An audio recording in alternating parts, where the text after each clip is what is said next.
ஒரு புள்ள தவறு செய்தா, ஒரு புள்ள பிழை செய்கிறதா, அந்த பிள்ளையை பதுவா செய்கிற பழக்கம் தான் எங்களில் நிறைய பேருக்கிட்ட இருக்குது. அப்படித்தானே?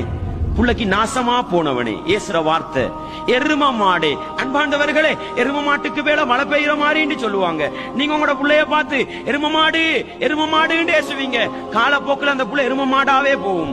புள்ளைய பார்த்து மகனை இங்க வாங்கோண்டா அது மாடு மாறி போகும். என் மாட்டுக்கு விளங்காதே லாங்குவேஜ். அப்படித்தானே? அன்பாண்டவர்களே, இஸ்லாமிய உறவுகளே, பதுவா செய்கிற விடயத்தில் மிக மிக கவனமாக இருந்து கொள்ளுங்கள். மிக மிக கவனமாக இருந்து கொள்ளுங்கள். அன்பாண்டவர்களே, இஸ்லாமிய உறவுகளே, சில நேரம் நாங்க பெத்தெடுத்த புள்ள சில நேரம் தவறு செய்யும், பல நேரம் தவறு செய்யும். அந்த புள்ளைய பார்த்து வாய் கூசாம ஹராங்குட்டி அப்படின்னு சொல்ற பெற்றோர்களை பார்க்கிறோம். வேண்டாம் சகோதரர்களே. ஹராங்குட்டில என்ன அர்த்தம்?